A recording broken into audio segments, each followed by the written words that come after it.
Hey students, this is Sigma Institute of Excellence and I am Dhara Rathore. हम पढ़ रहे हैं आज अभी स्टैंडर्ड 10 का साइंस का चैप्टर नंबर 2 जो कि है एसिड्स बेसिस एंड सॉल्ट्स। और यहाँ पे हम डाइजेस्ट के हर एक क्वेश्चन को कवर करने की कोशिश करेंगे, समझने की कोशिश करेंगे। एग्जाम पॉइंट ऑफ व्यू से हम एक बार ऊपर ऊपर से रिविजन कर रहे हैं, ठीक है। तो जितना हो सके उतना रिवीजन करने की कोशिश करेंगे। हम लोग चैप्टर 2 में जितनी भी चीजें उसे कवर करेंगे। तो हम डाइजेस्ट के क्वेश्चन आंसर्स कर रहे हैं, ठीक है। डाइजेस्ट के तो सबसे पहले ये हम एसिड्स बेसिस और सॉल्ट्स पढ़ रहे हैं। तो हमें कॉमन कैरेक्टरिस्टिक बताना है एसिड्स के और बेसिस के। तो कैरेक्टरिस्टिक्स ऑफ एसिड्स, एसिड्स के कैरेक्टरिस्टिक्स क्या है? Acids are sour in taste. Acids जो है वो टेस्ट में कैसे होते हैं? सॉर। एक सेकेंड, दूसरी पेन ले लेती हूँ मैं। Acids are sour acid. Number 1 sour, यहाँ पे बेस बना देते, बेसिस।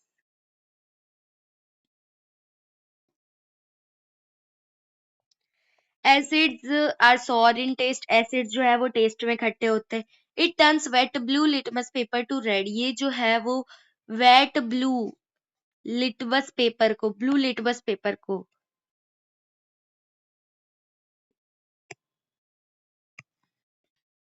एक सेकेंड, ब्लू लिटमस पेपर को किस में कन्वर्ट कर देते हैं? रेड लिटमस पेपर में,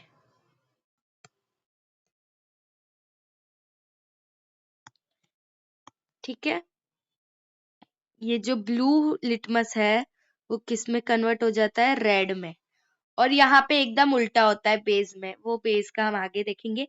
सबसे पहले हम एसिड पढ़ रहे थे जिसके अंदर हमने क्या देखा? एसिड जो है वो टेस्ट में कैसे खट्टे होते हैं? Sour, SOUR। Acids are sour in taste. उसके बाद एसिड्स जो है वो ब्लू लिटमस को रेड में कन्वर्ट कर देते, ब्लू लिटमस पेपर को रेड में कन्वर्ट कर देते। ये रेड, ब्लू लिटमस पेपर को रेड लिटमस में कन्वर्ट कर देते हैं। एक लाइन जो होगी वो एसिड्स और बेस दोनों में कॉमन होगी, ये वाली line. It reacts with base and forms salt and water. Acid जो है, एसिड प्लस बेस, ये एसिड बेस के साथ रिएक्ट करके या फिर बेस एसिड के साथ रिएक्ट करके सॉल्ट प्लस वाटर बनाता है। हमें आगे बहुत सारी सॉल्ट के नाम, फैमिली, सॉल्ट फैमिली, वो सब पढ़ना है इसी चैप्टर के अंदर। तो हमें यहाँ पे बताया हुआ है एसिड का थर्ड कैरेक्टरिस्टिक क्या है? एसिड जो है वो बेस के साथ मिलके सॉल्ट और वाटर बनाता है, ठीक है। और एसिड मेटल के साथ रिएक्ट करके H2 गैस लिबरेट करता है। It reacts with metal liberating H2 gas, ठीक है। सबसे पहला क्या था? एसिड्स खट्टे होते। फिर second, sorry sorry sorry, second क्या था?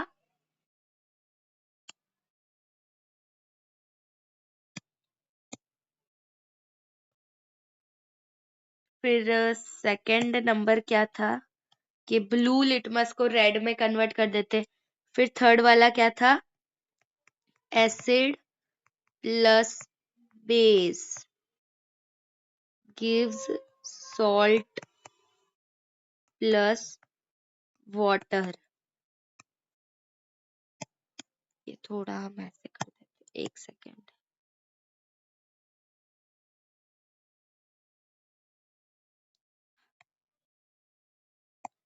ओके,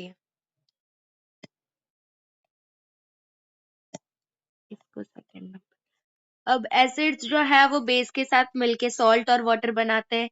फिर एसिड जो है वो acid plus metal liberate H2 gas. और भी कोई प्रोडक्ट बनता है यहाँ पे प्लस H2 लिबरेट करते हैं, ठीक है।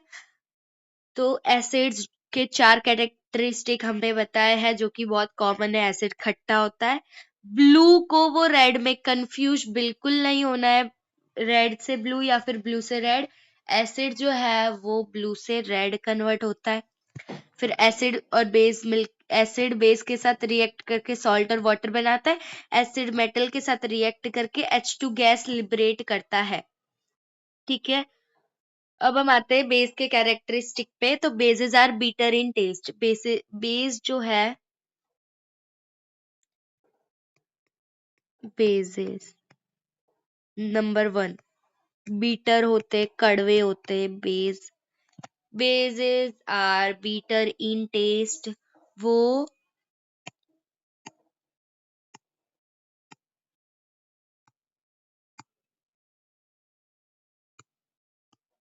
रेड लिटमस पेपर को,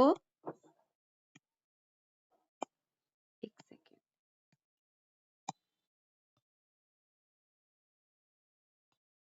ब्लू में कन्वर्ट कर देते हैं। ठीक है, रेड लिटमस को ब्लू में कन्वर्ट कर देते हैं। उसके बाद थर्ड वाली लाइन क्या है? देखो, bases are bitter in taste. Taste में एसिड, टेस्ट में कैसा था? खट्टा था, सॉर था। और बेसेस टेस्ट में कैसे? बीटर है, कड़वे है। सेकेंड है, it turns wet red litmus paper to blue. Red litmus paper को ब्लू में कन्वर्ट कर देते हैं, हमने वो लाइन ऑलरेडी लिख दी। फिर थर्ड क्या है बेस में? It reacts with acid and form salt and water. तो यही वाली लाइन है, मैंने आपको बोला था कि एक लाइन कॉमन में है, acid plus base, salt plus water, यही लिख देना है हमें, acid plus base, salt plus water. Base acid, base acid के साथ रिएक्ट करके सॉल्ट और वाटर बनाता है, एसिड भी बेस के साथ रिएक्ट करके सॉल्ट और वाटर बनाता है। पर इसमें एक एक्स्ट्रा लाइन थी, एसिड मेटल के साथ मिलके H2 रिलीज करता है। ठीक है, H2 गैस। एसिड खट्टे होते, बेस बीटर होते, एसिड ब्लू को रेड में कन्वर्ट करते, बेस रेड को ब्लू में कन्वर्ट करते हैं। तो आई होप हमारा ये वाला जो क्वेश्चन है वो आपको समझ में आया होगा, आंसर समझ में आया होगा, आपको अच्छे से लर्न भी हो गया होगा। अब हम आगे बढ़ते। Question number 2, what is meant by an indicator? Mention the indicators used for testing the acids and bases.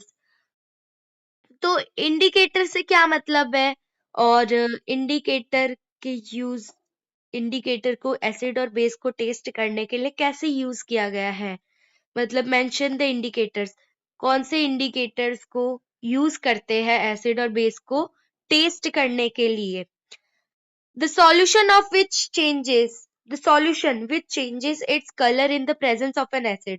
वो सॉल्यूशन जो अपना कलर कोई एसिड या फिर बेस की प्रेजेंस में चेंज कर देता है। क्या बोल रहे हैं? एक बार वापस से देखते, देखो।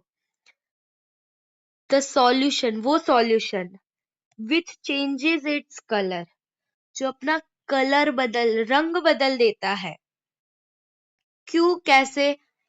तो in the presence of N acid, कोई भी acid and a base, acid या फिर बेस की प्रेजेंस में अपना कलर बदल देता है कोई सॉल्यूशन, तो उसे हम क्या बोलेंगे? इंडिकेटर।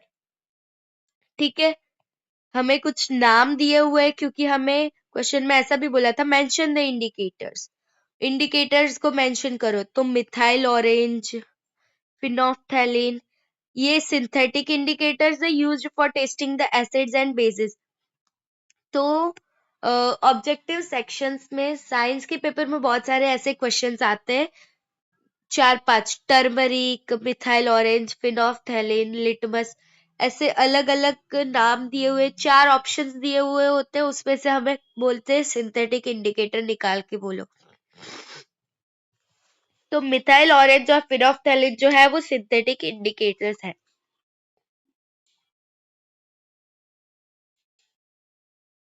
ओके, जो कि एसिड और बेस को टेस्ट करने के लिए यूज। हम यहाँ पे TAST की बात नहीं कर रहे, TASTE, ये वाला टेस्ट नहीं, ये वाला टेस्ट। ठीक है, फिनोफ्थैलिन और मिथाइल ऑरेंज जो है वो सिंथेटिक इंडिकेटर्स है, और ये दोनों जो है वो यूज करते हैं एसिड्स और बेस को टेस्ट करने के लिए, ठीक है। While litmus paper, turmeric, extract of red cabbage का एक्सट्रैक्ट, फिर कलर्ड पेटल्स ऑफ हाइड्रेन। एक सेकंड हम फोटो देख लेते हैं।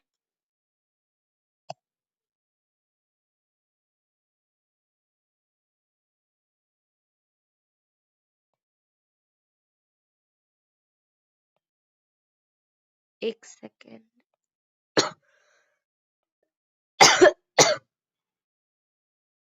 ये रहे,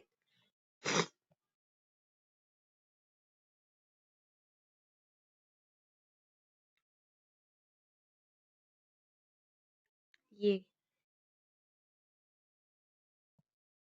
फिर petunia and geranium are natural indicators. तो हमें दो सिंथेटिक इंडिकेटर्स बताए गए। सिंथेटिक इंडिकेटर्स कौन से मिथाइल ऑरेंज और फिनोफ्थेलिन। बाकी ये जो है ये फिर ये ये जो है वो नेचुरल इंडिकेटर्स है, ठीक है। हम यहाँ तक हमने पढ़ा, यहाँ तक हमें क्या पता चला कि इंडिकेटर क्या होता है, सिंथेटिक इंडिकेटर्स कौन से और नेचुरल इंडिकेटर्स कौन से, ठीक है। Apart from this, litmus solution which is a purple colored dye extracted from lichen, a plant belonging to the class, एक सेकेंड, थैलोपिथा एक्ट्स एज एन इंडिकेटर।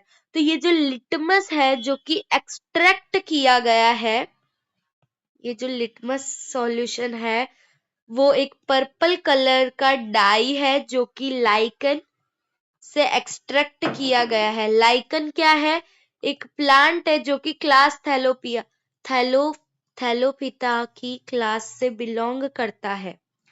यहाँ पे हमें लिटमस का बताया, लिटमस एक इंडिकेटर है, लिटमस सॉल्यूशन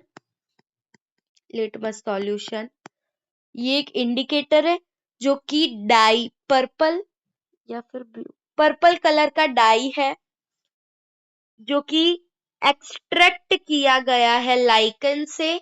और लाइकन जो है वो थैलोफिटा क्लास का प्लांट है, ठीक है। थैलोफिटा क्लास से बिलोंग करता हुआ एक प्लांट है लाइकन, ठीक है। तो सबसे पहले हमने इंडिकेटर क्या होता है उसकी डेफिनेशन पढ़ी कि जो सब्सटेंस अपना कलर चेंज कर देता है एसिड या फिर बेस की प्रेजेंस में, उसे इंडिकेटर बोलेंगे। फिर हमने सिंथेटिक इंडिकेटर्स देखे,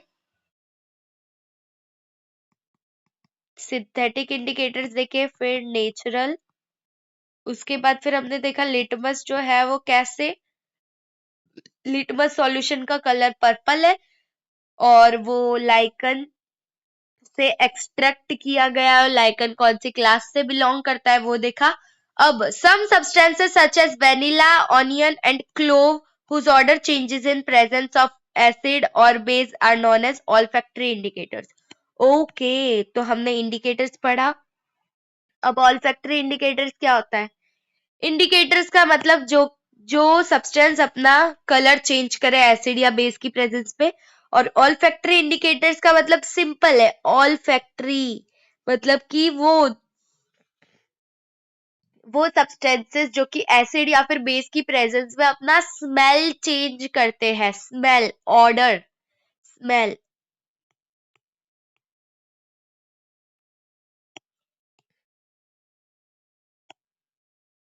ऑर्डर चेंज करते हैं, वो ऑल्फैक्टरी इंडिकेटर्स होते हैं, जैसे कि वेनिला, ऑनियन और क्लोव ऑयल। तो यहाँ पे आगे एक क्वेश्चन आएगा, उसके अंदर हमें बताया जाएगा ये जो क्लोव होता है वो एसिड की प्रेजेंस में बहुत स्टिंक करता है, मतलब गंदी से स्मेल आती है। एसिड की जो स्मेल होती है, एसिड खट्टा होता है, उसकी स्मेल भी ऐसे अजीब सी होती है। और उसके एसिड के अंदर अगर हम क्लोवर डालेंगे तो एसिड की स्मेल नहीं जाएगी, पर क्लोव ऑयल के अंदर हम बेस डालेंगे तो क्लोव ऑयल की स्मेल, जैसे कि हमारे कपड़ों के ऊपर कोई ऑयल या फिर कुछ लग जाता है तो कपड़े धोने के बाद उसकी स्मेल चली जाती है ना, तो वो बेस होता है, बेस की वजह से उसकी स्मेल चली जाती है। ठीक है। ऑल फैक्ट्री इंडिकेटर्स देखा हमने, सिंथेटिक इंडिकेटर्स देखा हमने, और नेचुरल इंडिकेटर्स देखा हमने इस क्वेश्चन के अंदर। एक ही क्वेश्चन के अंदर बहुत सारी चीजें कवर हो गई। ठीक है, अब हम आते हैं इन टेक्स्ट क्वेश्चंस पे, जो कि बोर्ड में कभी कभी डायरेक्ट पूछे जाते हैं। Text book page A1 1818 number का इन टेक्स्ट क्वेश्चन है। You have been provided with 3 test tubes. One of them contains distilled water and the other two contain an acidic solution and a basic solution respectively. If you are given only red litmus paper, how will you identify the contents of each test tube? तो यहाँ पे हमें 3 test tube लेनी है। ठीक है, 3 test tube है हमारे पास। एक के अंदर डिस्टिल्ड वाटर है, एक के अंदर एसिडिक सॉल्यूशन है और एक के अंदर बेसिक सॉल्यूशन है। और अगर हमें सिर्फ रेड लिटमस पेपर दिया गया है तो हम कैसे आइडेंटिफाई करेंगे? ये हमारी सॉरी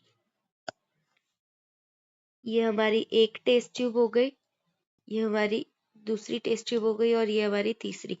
तो इसके अंदर डिस्टिल्ड वाटर है, इसके अंदर डिस्टिल्ड वाटर है, इसके अंदर एसिडिक सॉल्यूशन है और इसके अंदर बेसिक सॉल्यूशन है। तो यहाँ पे इन तीनों के अंदर ये 3 चीजें हैं, इतना हमें पता है। हमें एक रेड लिटमस पेपर दिया हुआ है, तो अब हम कैसे डिसाइड करेंगे कि इसके अंदर क्या है, इसके अंदर क्या है और इसके अंदर क्या है? ये क्वेश्चन पूछा गया है हमें। ठीक है, तो यहाँ पे हमारे पास 3 टेस्ट ट्यूब है, तो एक को ए कर दो, एक को बी कर दो और एक को सी कर दो। और add 1 drop of solution from test tubes A B C on the red litmus paper separately. एक रेड लिटमस पेपर है, एक बार ए का सॉल्यूशन डालो थोड़ा सा यहाँ पे। ठीक है, फिर एक बार बी का सॉल्यूशन डालो यहाँ पे थोड़ा सा, फिर एक बार सी का 1 ड्रॉप, 1 ड्रॉप। ठीक है, the solution of a test tube which turns red litmus paper to blue contains a base।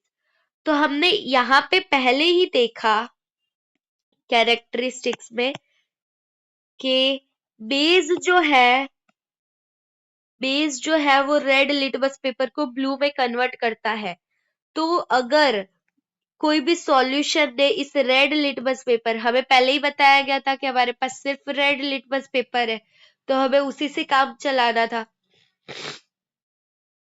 तो अब ये जो रेड लिटमस पेपर है वो अगर एक ड्रॉप डालने पे ब्लू हो गया, इसका मतलब समझो कि उसके ऊपर जो सॉल्यूशन डाला था वो क्या था?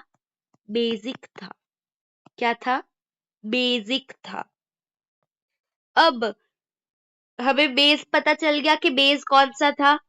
Now the remaining 2 test tubes contain acid और डिस्टिल्ड वाटर। तो एक बेस वाला था, समझो ये बी जो था वो बेस वाला था, तो इसको हमने बाहर निकाल दिया। अब हमारे पास 2 चीजें बची, एक ए और एक सी, मतलब इनमें से एक डिस्टिल्ड वाटर है और एक एसिड है। ठीक है, अब use the above blue litmus paper. अब ये जो यहाँ पे हमारे पास सिर्फ रेड ही था, ये तो हमने ब्लू किया है बेस सॉल्यूशन डाल के। अब ये जो ब्लू पार्ट हो गया है ना, इस ब्लू पार्ट के ऊपर एक ड्रॉप इसका डालो और एक ड्रॉप इसका डालो।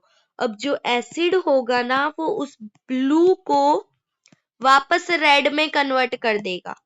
एसिड का जो सॉल्यूशन होगा वो ब्लू को वापस रेड में कन्वर्ट कर देगा। इसलिए हमें पता चल जाएगा कि जो सॉल्यूशन है, ये जो बचे हुए 2 टेस्ट ट्यूब है उसमें से एसिड कौन सा है। अब एसिड भी पता चल गया, बेस भी पता चल गया, मतलब जो बचा हुआ है वो क्या है? Distilled water. जो बच गया है, जिस टेस्ट ट्यूब में बच गया है वो डिस्टिल्ड वाटर है। ठीक है, 1 drop of solution from 2 test tubes on blue litmus paper separately. The solution of a test tube which turns blue litmus paper to red contains an acid. ये हमने देख लिया। ठीक है। The solution of a test tube which does not change either red or blue litmus paper contains distilled water. जो बचा हुआ test tube था वो distilled water था. The solutions of 3 test tubes can be tested. तो ऐसे एक red colour के लिटमस से हमने 3 एसिड, बेस और वाटर तीनों ही फाइंड कर लिए कि कौन से ट्यूब में क्या है. ठीक है. ये वाला क्वेश्चन एक बार हम वापस से रिपीट कर लेते हैं. इस क्वेश्चन के अंदर हमें बोला था कि 3 टेस्ट ट्यूब है हमारे पास. एक के अंदर डिस्टिल्ड वाटर है, एक के अंदर बेसिक सॉल्यूशन है और एक के अंदर एसिडिक सॉल्यूशन है. और हमें एक रेड कलर का लिटमस पेपर दिया हुआ है. उससे हमें पता लगाना है कि कौन से टेस्ट ट्यूब में क्या क्या है.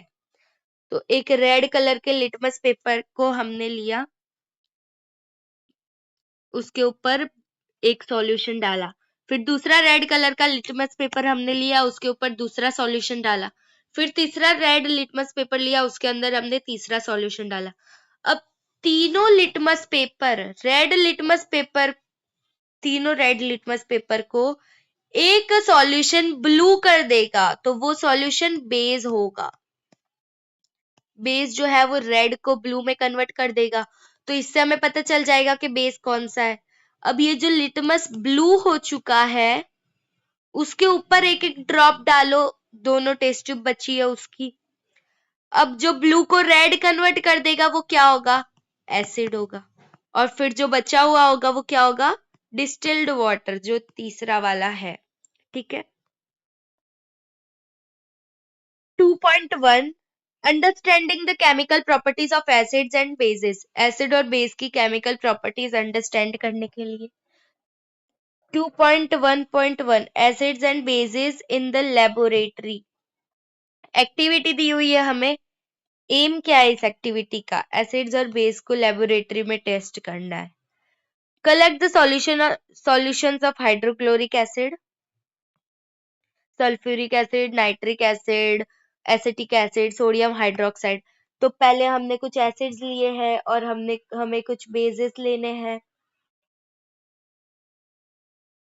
ठीक है. एसिड कौन से लिए हैं? HCl, H2SO4, nitric acid HNO3, acetic acid CH3, COOH. फिर बेस हमने लिए हैं sodium hydroxide, potassium hydroxide, calcium hydroxide, magnesium hydroxide और एमोनियम हाइड्रोक्साइड. तो बेसिस कौन से? NaOH, KOH, CaOH twice, MgOH twice, NH4OH. Put a drop of each of the above solution on a watch glass and taste with a drop of the indicators as shown in table 1.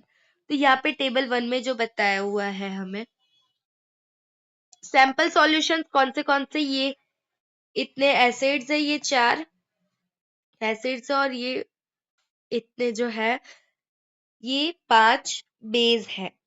ठीक है. तो अगर हम red litmus solution के ऊपर acid डालेंगे तो red का रेड ही रहेगा.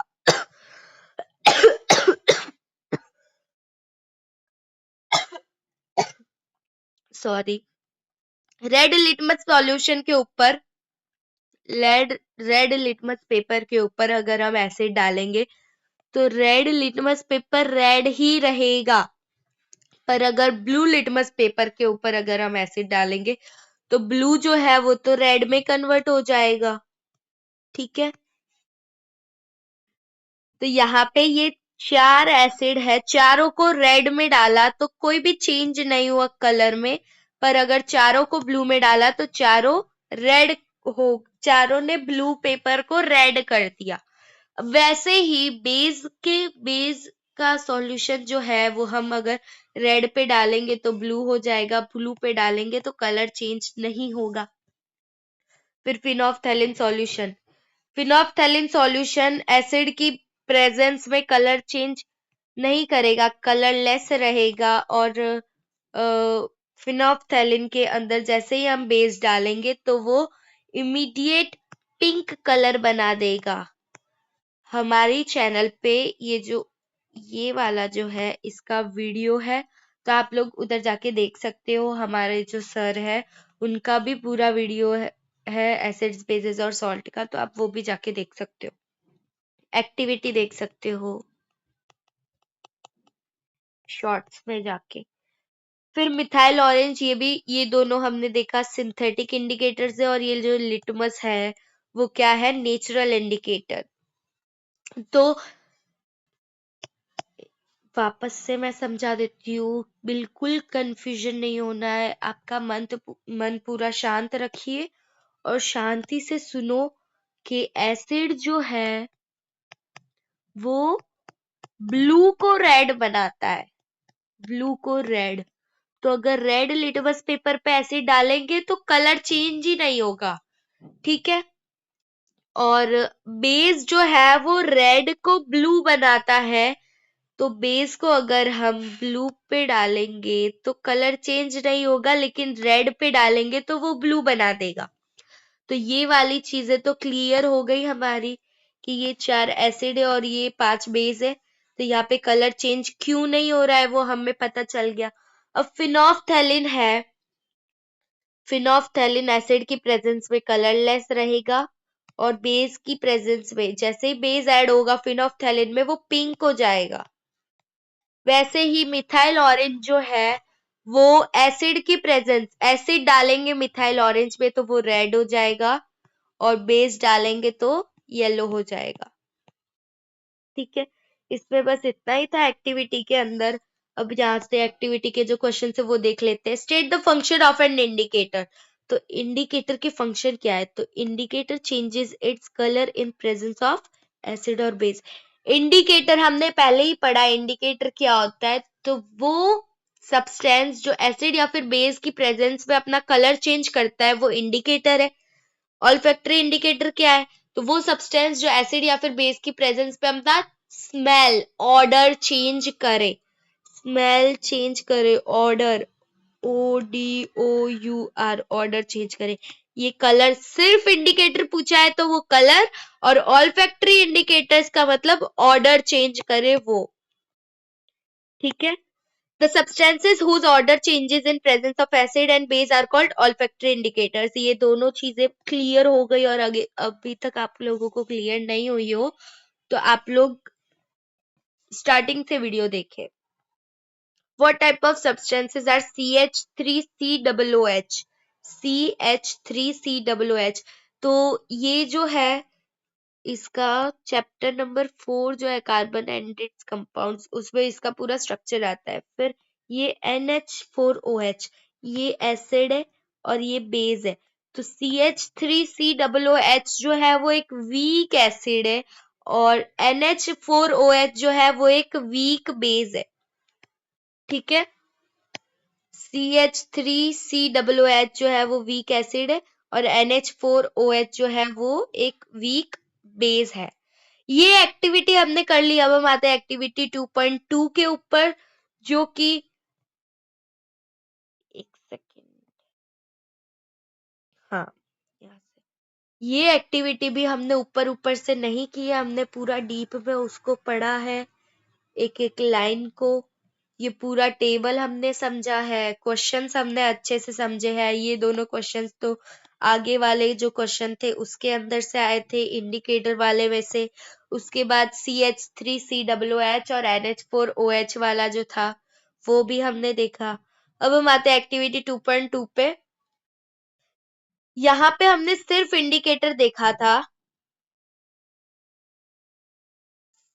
कलर चेंज वाला। अब हम ऑल्फैक्टरी इंडिकेटर देखेंगे, मतलब स्मेल स्मेल चेंज होती है वो। To test acids and bases using olfactory indicator. Olfactory indicators को यूज करके एसिड और बेस को टेस्ट करेंगे हम। तो एक्टिविटी क्या है, take some finely chopped onions, काटे हुए ऑनियन चाहिए, in a plastic bag, plastic bag के अंदर लेने हैं, along with some strips of clean cloth, clean cloth की पट्टियां, स्ट्रिप्स ऐसे काट के लेनी है। Tie up the bag tightly and leave overnight in the fridge, मतलब पूरी प्लास्टिक की थैली के अंदर ऑनियंस, ऐसे ये जो ऑनियंस होते हैं वो चॉप करके डालने हैं, उसके साथ फिर ये कपड़े की स्ट्रिप्स डालनी है और इस पैक को गांठ बांध के फ्रिज के अंदर रख देना है पूरी रात के लिए। Cloth strips can now be use to test for acids और एंड बेसिस। सॉरी। अब ये जो क्लोथ स्ट्रिप्स है उसे एक सेकेंड, हाँ, क्लोथ स्ट्रिप्स है उसे हम एसिड्स और बेस के लिए टेस्ट कर सकते हैं। अब हमने ओवरनाइट उसको फ्रिज में बैग के अंदर पैक करके रख दिया था, अब हम उसे टेस्ट कर सकते हैं। Take 2 of this cloth strips, तो हमने बहुत सारी क्लोथ स्ट्रिप्स डाली थी बैग के अंदर, उसमें से 2 क्लोथ स्ट्रिप्स निकाल ली है और उनकी ऑर्डर स्मेल देखनी, स्मेल, उनको स्मेल करके चेक करना है। Keep them on a clean surface, एक क्लीन सरफेस के ऊपर रखना है। Put a few drops of dilute HCl hydrochloric solution on one strip and a few drops of dilute NaOH। एक एसिड लिया है, strong acid, HCl is a strong acid, NaOH is a strong base. ठीक है, strong acid और strong base, HCl hydrochloric acid और NaOH मतलब sodium hydroxide. ठीक है, तो स्ट्रॉन्ग एसिड और स्ट्रॉन्ग बेस लिया है हमने, दोनों का सॉल्यूशन लिया है, तो दोनों के फ्यू ड्रॉप्स को एक स्ट्रिप पे HCl का सॉल्यूशन डालना है, एक स्ट्रिप पे NaOH मतलब सोडियम हाइड्रोक्साइड का सॉल्यूशन डालना है। अब दोनों क्लोथ स्ट्रिप्स को पानी के साथ धोना है हमें, और पहले हमने ऑर्डर स्मेल देखी थी उसकी फ्रिज के अंदर रखने के बाद, अब हमें वापस से उसकी स्मेल देखनी है, स्मेल, उसको स्मेल करके देखना है। उसके बाद हमें बताना है कि हुआ क्या रियल में।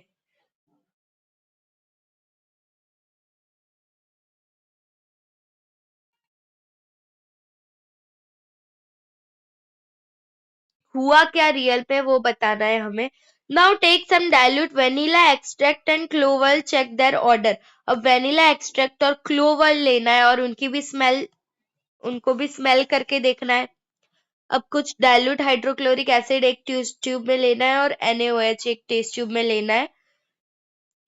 डाइल्यूट वेनिला एक्सट्रैक्ट को दोनों टेस्ट ट्यूब में डाल के अच्छे से शेक करना है ताकि वो मिक्स हो जाए।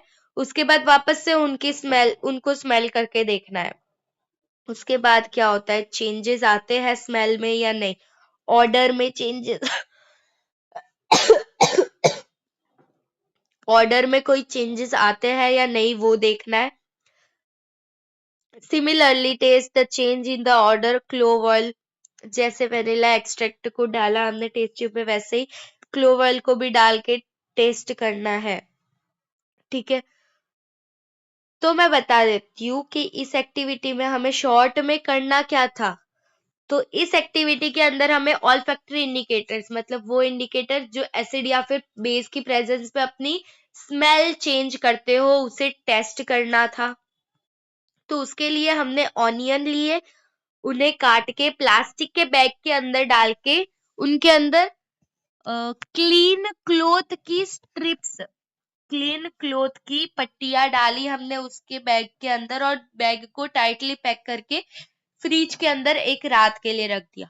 तो अब ये जो क्लोथ की जो स्ट्रिप्स है वो बहुत गंदी स्मेल करेगी क्योंकि ऑनियन जो है वो स्मेल करता है। ठीक है, अब ये जो क्लोथ स्ट्रिप्स है उसके ऊपर एसिड और बेस डालना है एक एक करके, और उसके बाद फिर उसकी स्मेल चली जाती है या नहीं वो हमें ऑब्जर्व करना था। फिर ऐसे ही same to same vanilla extract और क्लोव ऑयल के साथ भी करना था। Which among the vanilla extract, onion and clover can be used as olfactory indicator? तो यहाँ पे हमें क्वेश्चन क्या पूछा है, वेनिला एक्सट्रैक्ट, ऑनियन और क्लोवर तीनों में से कौन सा जो है उसे हम ऑल्फैक्टरी इंडिकेटर की तरह यूज कर सकते हैं। तो हम तीनों को ही ऑल्फैक्टरी इंडिकेटर की तरह यूज कर सकते हैं। वेनिला एक्सट्रैक्ट, अनियन और क्लोवर तीनों ही ऑल्फैक्टरी इंडिकेटर है जो कि एसिड या फिर बेस की प्रेजेंस में अपना क्या चेंज करते हैं, स्मेल चेंज, ऑर्डर चेंज करते हैं। Order, olfactory indicators order change करते हैं। What change in order do you observe when vanilla extract, onion and clove oil are mixed with dilute HCl and dilute NaOH solution separately? तो यहाँ पे हमें पूछा है कि वेनिला एक्सट्रैक्ट, ऑनियन और क्लोव ऑयल को HCl और NaOH के साथ जब मिक्स किया तब उनकी स्मेल में क्या चेंजेस आए। तो जब डायल्यूट HCl सॉल्यूशन के अंदर वेनिला एक्सट्रैक्ट या फिर अनियन या फिर क्लोव ऑयल डालते हैं तब ऑर्डर स्मेल जो है वो चेंज नहीं होती, लेकिन जैसे ही हम बेस डालते हैं, बेस के अंदर डालते हैं वो वैसे ही स्मेल चली जाती है। NaOH solution separately in vanilla extract, onion and clove oil, their order disappears. Smell जो होती है वेनिला एक्सट्रैक्ट, अनियन और क्लोव ऑयल की वो चली जाती, डिसअपियर हो जाती है। तो ये एक्टिविटी जो थी उसमें बस ये दो चीजें थी, स्मेल चली जाती है, स्मेल चली जाती है। बेस के अंदर स्मेल चली जाती है, एसिड के अंदर नहीं जाती। ठीक है, ऑल्फैक्टरी इंडिकेटर ये हम अभी कितनी 5वीं 6ठी बार पढ़ रहे हैं। कितनी बार मैंने रिपीट करके पढ़ाया कि ऑल्फैक्टरी इंडिकेटर्स क्या होता है। ऊपर जो हमने एग्जाम्पल में लिए थे वो तीनों ले लो एग्जाम्पल के लिए। ठीक है, तो सब्सटेंसेस हुज ऑर्डर मतलब स्मेल, कब की मैं बोल रही हूँ, ऑर्डर का मतलब स्मेल चेंजेस इन एसिडिक और बेसिक मीडियम, वो सब्सटेंसेस जिनकी ऑर्डर चेंज हो जाती है एसिडिक या फिर बेसिक मीडियम में उन्हें ऑल्फैक्टरी इंडिकेटर्स बोलेंगे। और एग्जाम्पल में एक्टिविटी में जो 3 थे उनका मैंने कितनी बार नाम ले लिया, आपको अभी तक तो याद हो जाना चाहिए। ठीक है, वेनिला एक्सट्रैक्ट, अनियन और क्लोव ऑयल। अब हम आते हैं 5। ये मैंने इतना डिटेल में नहीं पढ़ा है, बार बार नहीं पढ़ा है क्योंकि मैं कब की यही बोल रही थी। और फर्स्ट पेज जो था उसके अंदर सेकंड क्वेश्चन जो था, सेकंड या फिर थर्ड क्वेश्चन था, थर्ड नहीं सेकंड था, उसके अंदर हमने यही पढ़ा था। ठीक है, how will you test acid and base using olfactory indicator. अरे भाई, हमने अभी जो एक्टिविटी की थी उसके अंदर हमने यही पढ़ा था, वही रिपीट हो रहा है बार बार। How will you test acid, acid या फिर बेस को हम कैसे टेस्ट करेंगे ऑल्फैक्टरी इंडिकेटर को यूज करके। Explain it with an example, एक एग्जाम्पल के साथ इसको हमें क्या करना है, एक्सप्लेन करना है। और ये जुलाई 22 में आ चुका है। ठीक है, state the effect of N acid and a base on an olfactory indicator sorry on an olfactory indicator, explain it. Acid या फिर बेस के ऊपर ऑल्फैक्टरी इंडिकेटर का इफेक्ट बताना है हमें और उसे एक्सप्लेन करना है। तो acid does not remove the order of an olfactory indicator while base can remove the order of the olfactory indicator. Olfactory indicator मतलब order change करने वाले substances। तो कोई olfactory indicator को एसिड पे डालेंगे तो उसकी स्मेल चेंज नहीं होगी, लेकिन अगर हम बेस पे डालेंगे तो उसकी स्मेल चेंज हो जाएगी। एग्जाम्पल हमें दिया हुआ है, when the dilute HCl is sprayed on cloth strip treated with clove oil। एक क्लोथ कपड़ा है, यहाँ पे क्लोव ऑयल से बांधा हुआ था पूरी रात उसको। अब इस कपड़े के ऊपर अगर हम एसिड डालेंगे तो ये कपड़ा जो है उसकी स्मेल जो है वो नहीं जाएगी। That the smell of clove oil persists. This indicates that acid can't destroy the odor of olfactory indicator। तो ये जो क्लोव ऑयल वाला कपड़ा था, स्ट्रिप था, उसके ऊपर जब हमने एसिड डाला तो उसकी स्मेल नहीं जाएगी, उसकी स्मेल नहीं जाएगी क्लोव ऑयल की। पर जब डाइल्यूट NaOH को उसी कपड़े के ऊपर डाला गया, क्लोव ऑयल वाले कपड़े के ऊपर, तो क्लोव ऑयल की जो स्मेल है वो हमें नहीं आ रही, मतलब डिसअपियर, खत्म हो जाती है उसकी स्मेल। तो इसका मतलब हम ऐसा इंडिकेट, ये जो है ये इंडिकेट करता है, ये जो एग्जाम्पल था वो इंडिकेट करता है कि बेस जो है वो ऑल्फैक्टरी इंडिकेटर की ऑर्डर को रिमूव कर देता है। ठीक है, how do acids and basis react with metals, acids और बेस मेटल के साथ कैसे रिएक्ट करते हैं। तो हमने फर्स्ट वाले क्वेश्चन में देखा था कि एसिड जो है वो मेटल के साथ रिएक्ट करके H2 gas, hydrogen gas liberate करते हैं। ठीक है, यहाँ पे हमें एक्टिविटी दी हुई है, activity 2.3। Testing of hydrogen gas formed by the reaction of zinc granules with dilute sulphuric acid H2SO4। तो hydrogen gas formed by the reaction, zinc granules और डाइल्यूट सल्फ्यूरिक एसिड के रिएक्शन से हाइड्रोजन गैस जो बन रहा है, ये test कर रहे हैं हम। ठीक है, ये इसमें एसिड यूज हुआ है, इसलिए कॉशन दिया हुआ है हमें। एक्टिविटी एक्चुअली क्या है? Arrange the apparatus as shown in the figure 2.1। 2.1 में जो दिया हुआ है ऐसा हमें अरेंज करना है पूरा। एक टेस्ट ट्यूब लेनी है, फिर स्टैंड चाहिए, टेस्ट ट्यूब चाहिए, सल्फ्यूरिक एसिड चाहिए, जिंक ग्रेन्यूल्स चाहिए, डिलीवरी ट्यूब ताकि हमें यहाँ से हाइड्रोजन गैस यहाँ से हम हाइड्रोजन गैस निकाल के देख सके यहाँ से हम हाइड्रोजन गैस निकलता हुआ देख सके। फिर सोप सॉल्यूशन चाहिए एक टम्बलर में। ठीक है, फिर कैंडल चाहिए हमें, इतनी चीजें चाहिए हमें। ये पूरा सेटअप ऐसे अरेंज करना है। Take about 5 ml of dilute sulphuric acid H2SO4 लेना है हमें 5 ml। एक टेस्ट ट्यूब के अंदर हमें सल्फ्यूरिक एसिड H2SO4 लेना है। Add a few pieces of zinc granules. Zinc granules जो होते हैं ये रहे, आपको दिख रहे होंगे,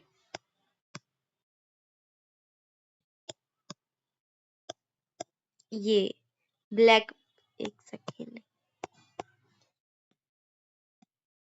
ये जो ब्लैक ब्लैक है ना वो जिंक ग्रेन्यूल्स है। तो H2SO4 के अंदर हमें जिंक के कुछ ग्रेन्यूल्स डालने हैं। ठीक है,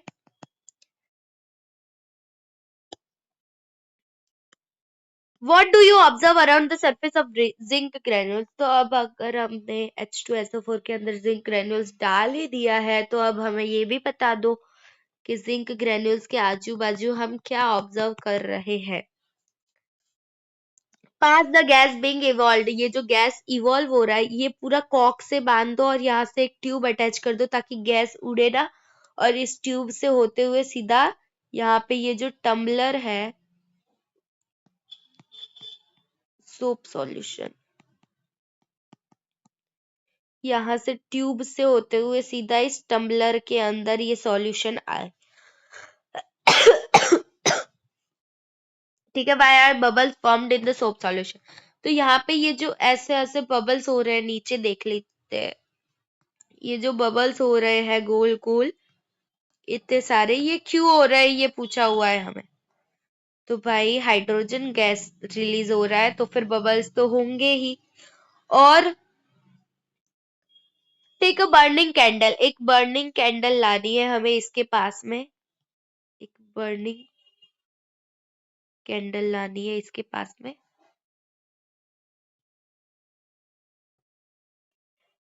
अब हमें क्या ऑब्जर्व अब हम क्या ऑब्जर्व कर रहे हैं? Repeat this activity with some more acid like HCl, HNO3, CH3COOH। तो यही सेम एक्टिविटी HCl, HNO3 और CH3COOH के साथ भी रिपीट करनी है। तो अगर हम HCl, HNO3 और CH3COOH, HCl, HNO3, CH3COOH, nitric acid, acetic acid, इनके साथ ये तीनों एसिड के साथ रिपीट करनी है इस एक्टिविटी को। फिर हम क्या ऑब्जर्व करते हैं, क्या होता है वो हमें देखना है कि सेम रिएक्शन मिलता है, हाइड्रोजन रिलीज हो रहा है या नहीं, वो बताना। यहाँ पे इस एक्टिविटी के अंदर हमें क्या करना था, इन शॉर्ट हमें एक टेस्ट ट्यूब के अंदर H2SO4 सल्फ्यूरिक एसिड डालना था और जिंक ग्रेन्यूल्स डाले थे। तो सल्फ्यूरिक एसिड जिंक ग्रेन्यूल्स के साथ रिएक्ट करके हाइड्रोजन गैस इवॉल्व करेगा।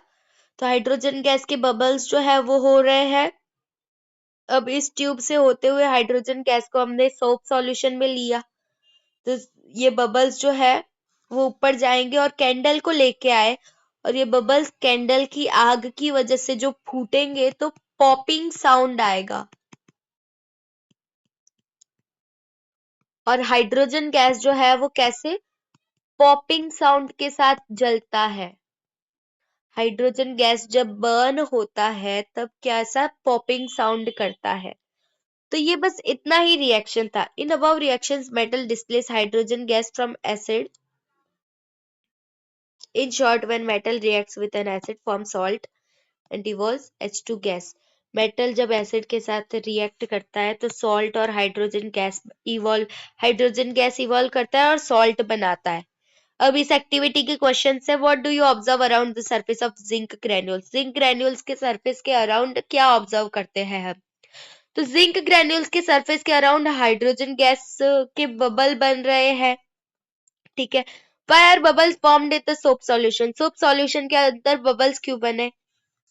तो भाई जिंक ग्रेन्यूल्स ने H2SO4 के साथ रिएक्ट करके हाइड्रोजन गैस इवॉल्व किया है और उसे अब जब हम उस पाइप के थ्रू सोप सॉल्यूशन में से निकालेंगे तो बबल्स बनेंगे ही। ठीक है। What happens when a burning candle is brought near the hydrogen gas? एक जलती हुई कैंडल को हाइड्रोजन गैस के पास लेके आएंगे तो क्या होगा। तो पॉपिंग साउंड के साथ जलेगा। हाइड्रोजन गैस पॉपिंग साउंड के साथ जलता है तो बबल्स जो है वो फूटेंगे पॉपिंग साउंड के साथ। Does zinc metal liberate hydrogen gas with dilute HCl, HNO3 and CH3COOH solution? जैसा कि हमें इधर पूछा था HCl, HNO3 और CH3COOH के साथ ये एक्टिविटी रिपीट करनी है। तो हमें पूछा है कि इन तीनों के साथ एक्टिविटी रिपीट करते हैं तो भी क्या हाइड्रोजन गैस रिलीज होता है। तो Zn प्लस HCl तो ZnCl2, zinc chloride plus H2 मतलब हाइड्रोजन, मतलब HCl के साथ हाइड्रोजन इवॉल्व हो रहा है। एक सेकेंड,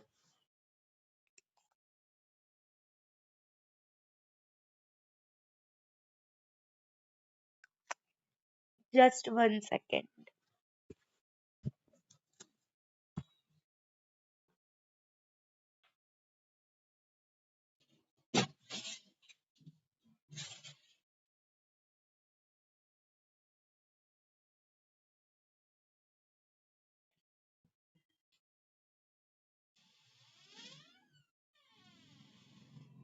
जस्ट 1 सेकेंड। ओके।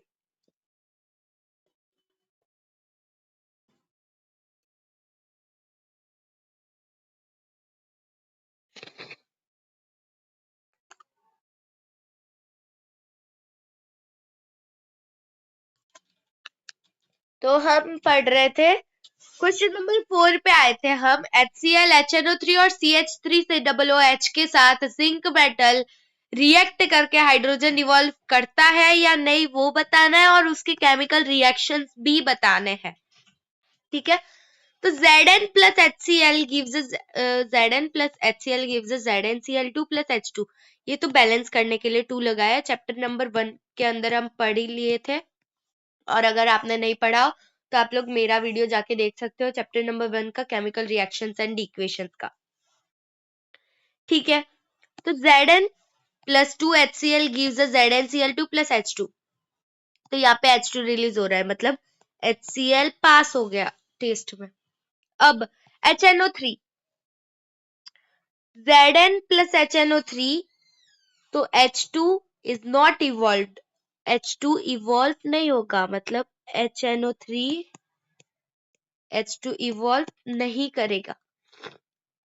फिर Zn plus CH3COOH, H2 is not evolve, CH3COOH, इसमें भी H2 हाइड्रोजन गैस रिलीज नहीं होगा मतलब HCl और H2SO4 ये दोनों रिलीज करेंगे मेटल के साथ मिलके H2 गैस। ओके। अब हमने ये जो रिएक्शन देखा जिंक मेटल का H2SO4 के साथ, उसका इक्वेशन है ये Zn plus H2SO4 gives us ZnSO4, zinc sulphate plus hydrogen ठीक है, एक second.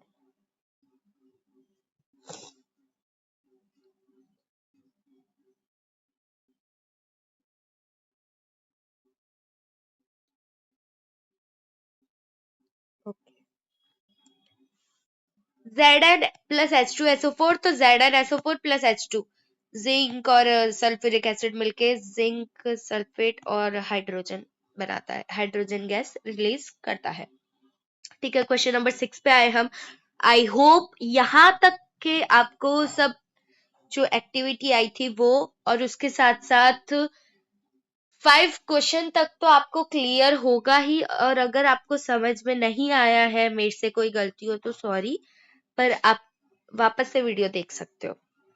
When zinc metal is treated with dilute HCl or dilute H2SO4, hydrogen gas is evolved. Okay, but with dilute HNO3, hydrogen gas is not evolved. Explain. जब zinc metal को, इसी activity की बात कर रहे हैं हम, जिंक मेटल को डाइल्यूट HCl और H2SO4 के साथ, ये देखो डाइल्यूट HCl और H2SO4 के साथ ट्रीट किया गया तो H2 रिलीज हुआ दोनों एसिड में, पर ये जो दो एसिड है उसमें H2 रिलीज क्यों नहीं हुआ वो एक्सप्लेन करना है। और ये मार्च 23 में ये क्वेश्चन मार्च 23 में आया था।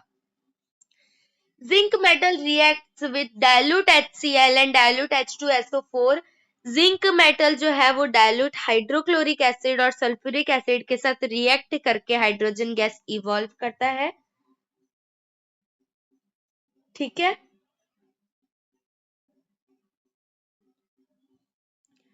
और since Zn metal is more reactive than H2 gas, Zn can displace H2 gas from dilute HCl and dilute H2SO4। तो यहाँ पे हमें बताया है कि HCl और H2SO4 के साथ मेटल रिएक्ट करके हाइड्रोजन इवॉल्व करता है, क्योंकि जिंक मेटल जो है वो H2 से ज्यादा रिएक्टिव है, इसीलिए वो H2 को डिस्प्लेस कर देता है, जगह से हटा देता है, और इसके साथ ये जो है उसे ले लेता है और इसे भी ले लेता है। जैसे कि यहाँ पे देखो, ये जो है वो इससे ज्यादा रिएक्टिव है, इसलिए इसको हटा देता है और ये जगह ले लेता है इसकी, और इसको अपने पास ले लेता है, तो ZnCl2 बन गया और ये H2 अकेला हो जाता है, तो वो H2 रिलीज हो जाता है। वैसे ही ZnH2 को डिस्प्लेस करके यहाँ पे आ जाता है SO4 के साथ, तो ये ZnSO4 बना देता है और H2 रिलीज होता है। But hydrogen gas is not evolved by the reaction of zinc metal with dilute HNO3. Dilute HNO3 के रिएक्शन, HNO3 का मेटल के साथ, जिंक मेटल के साथ जो रिएक्शन है उसमें H2 रिलीज नहीं होता, क्योंकि HNO3 एक स्ट्रॉन्ग ऑक्सीडाइजिंग एजेंट है और H2 जो रिलीज होता है उसे वो ऑक्सीडाइज कर देता है। ऑक्सीडेशन और रिडक्शन रिएक्शन भी चैप्टर नंबर 1 में था। ऑक्सीडेशन क्या होता है? O2 को ओ ऑक्सीजन को गेन करना या फिर हाइड्रोजन को लूज करना, और oxidation reduction redox reaction, redox oxidation reduction, फिर ऑक्सीडाइजिंग एजेंट और रिड्यूसिंग एजेंट। ऑक्सीडाइजिंग एजेंट मतलब दूसरे को, दूसरे का ऑक्सीडेशन करवाता है। ऑक्सीडाइजिंग एजेंट मतलब दूसरे का ऑक्सीडेशन करवाता है। तो HNO3 जो है वो एक स्ट्रॉन्ग ऑक्सीडाइजिंग एजेंट है जो कि दूसरे का ऑक्सीडेशन करवाता है।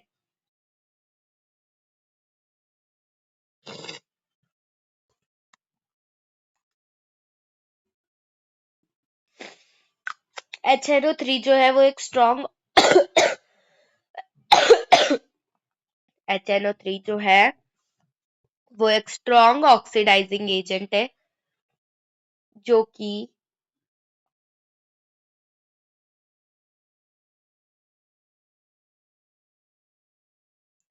HNO3 जो है वो एक स्ट्रॉन्ग ऑक्सीडाइजिंग एजेंट है जो कि दूसरे को ऑक्सीडाइज कर देता है। ठीक है, तो H2 गैस जब रिलीज होता है तो उसका ऑक्सीडेशन हो जाता है। ऑक्सीडेशन में क्या होता है? ऑक्सीजन गेन होता है, तो फिर H जो है वो O गेन कर देता है, तो वो H2O बन जाता है, जिसकी वजह से वो वाटर बन जाता है और H2 गैस रिलीज नहीं होता। ठीक है, तो आज हम यहाँ तक ही रखते हैं। आगे वाले वीडियो में हम एक्टिविटी 2.4 से स्टार्ट करेंगे। आज हम यहाँ तक ही रखते, नेक्स्ट लेक्चर में हम यहाँ से स्टार्ट करेंगे। This is Sigma Institute of excellence. Thank you.